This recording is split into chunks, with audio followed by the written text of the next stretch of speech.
sensitive area Yeah. for this week. Good thing. He did say that didn't feel great to land on his back. Those are exciting plays, I imagine. I mean, it's fun to watch. Yeah. It's also kind of risky. Yeah. How do you view those? Is it good, just juice it up, or let's run through a tackler instead? I typically don't like the hurdle method. Obviously, you're leaving a very sensitive area exposed.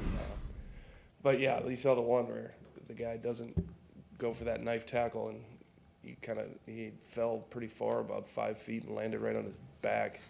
Looked pretty painful. So my whole thing is, if you're a tight end and you're running down the sidelines and that's a DB, you better make him pay, and just finish strong on the sidelines. That would be my preference. So You pull him aside and let him know that this week? yeah, we've talked to him. Yeah. We've talked to him. I think, sometimes lessons are learned best the hard way. So he definitely learned the hard way on that. Well, the last two actually. So you would have thought. So you weren't hurdling guys for the Marshfield Tigers? No, I wasn't. I wasn't carrying the ball too much. Yeah, that wasn't my deal. Unfortunately, I probably should have been, but they saw otherwise. I'm sure there were times over the years where you guys felt, doesn't matter what the defense and special teams do, Aaron can will us to a win regardless because he's just that good. Is the way Jordan specifically in the offense has been playing the last month and a half give you kind of that same feeling where we can win in a shootout if we need to? Yeah, I mean, football games, you never know how a game's going to turn out, whether, it's a 30-point shootout or, it's 17-14 or whatever it is. So it does give you confidence in, hey, we can score. If it becomes that kind of game, we have that confidence to be able to do that. And that's kind of our expectation, is every time we get the ball, we want to go get a touchdown, and we're going to be as aggressive as we can. So it's just fun to watch those guys go out there and make plays. What's the difference in this offense from now to the last time you played the Vikings? I mean, can you even calculate? Oh, man. Watching that last game, that was against the Vikings, the first game this year, that was a pretty ugly game for us. It was probably our lowest point, to be honest with you. And in the long run, it was kind of a good game for us as a gut check. These young guys seeing we have to step up. We have to make plays for Jordan. We have to do better. And Jordan, too, he wasn't perfect by any means. So that was a good thing for us in the long run, just looking back at how the season's unfolded.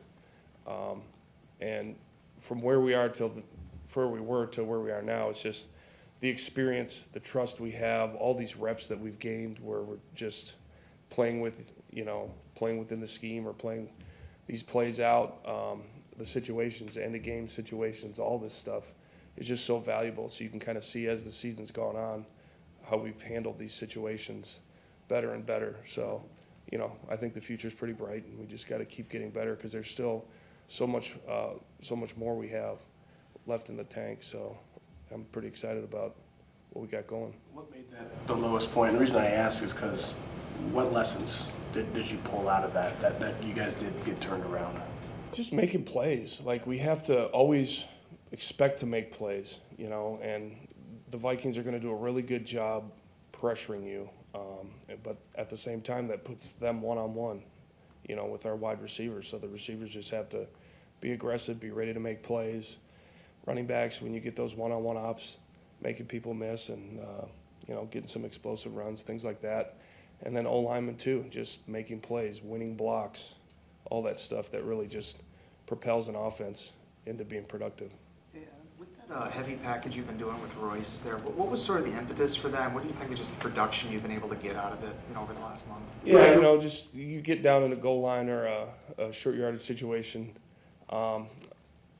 Obviously losing Luke, we're short on tight ends, and then putting a bigger body in there, I think anytime you can do that, it can help you at times if you think you have an advantage at a certain spot. Speaking of Luke, I know it's 2 days in the practice field, and I'm not sure how extensive it's been, but how's he look those 2 days, and does he look anything at all like the guy who was pretty acceptable? You definitely see the flashes. He's got his speed. He catches the ball great.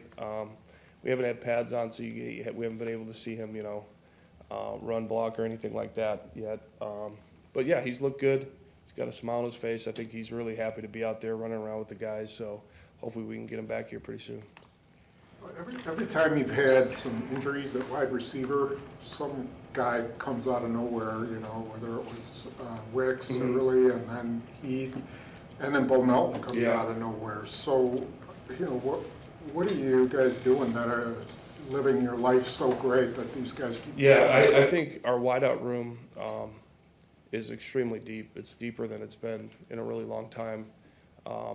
And it's a testament to our personnel guys, getting the right guys in here. It's a testament to Coach Vrabel and Quinshawn, the guys coaching them in that room, and their mindset, the way they practice.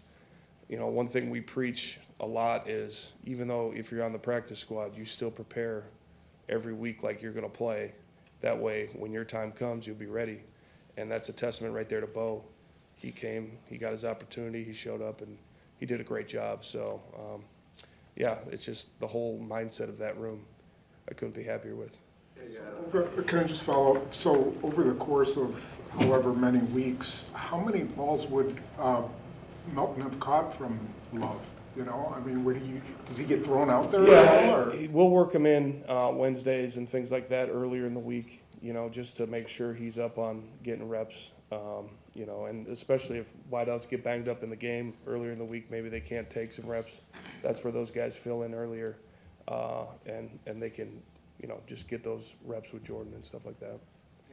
Talked up, you knew it was going to be a work in progress and just how this thing has progressed and everything. Did you have a target number of kind of full speed game reps, considering 60 to 70 snaps a game, that it would take before it would all start to coalesce and you'd get that level of execution you want? No, I honestly, going into this season, I had absolutely no idea what to expect. I really didn't, because, you know, you knew you had guys, you knew you had some talent, but you just really didn't know how it was going to all shake out.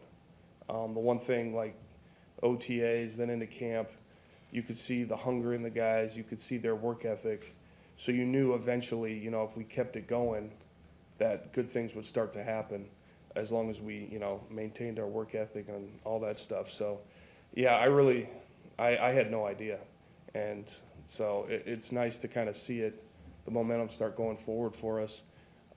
So, yeah, I wish I had a clear answer for you, but I really didn't know what to expect. We've asked you a ton about young guys over the past few weeks, and you had other guys make plays Sunday, but what does it mean when you don't have Octavian, you don't have Jaden Christian, to still have Romeo? He's maybe not been talked about as much, but just that setting influence. Romeo's a guy that, you know, he's just come up clutch in so many situations for us this year, not only down in the red zone, but third downs, you know, some big catches, some contested catches. So he's such a safety net for Jordan, I think, you know, in those situations where he can go to a guy like that. And his consistency of just being out there and playing hard. And he's developing into one of those guys where, you know, he can be an every down wide out, and it's fun to watch him kind of develop.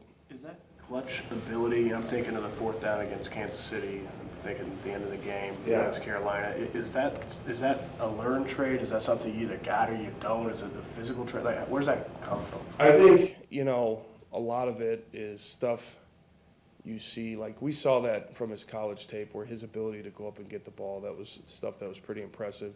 You obviously don't know how that's going to translate to the NFL, and he's kept that mindset. He does a great job high-pointing balls, using his hands, being aggressive with his hands, and yeah, I think it's just a mindset that he has that's pretty special. Yeah, I think right now you guys lead the league in goal to go. I think it's 18 and 19 so far this season. What have you thought of the production, and just kind of the effectiveness of that area this year? And Obviously, the production's been great. No, I mean, it's one thing we stress a lot is red zone offense. So I'm pleased with it. Obviously, we got to keep going. Every game's a new game, so we just got to stay hungry and be ready to go. And it's a testament, like, you know, you say you have to run the ball in the red zone, you have to do this, you have to do that.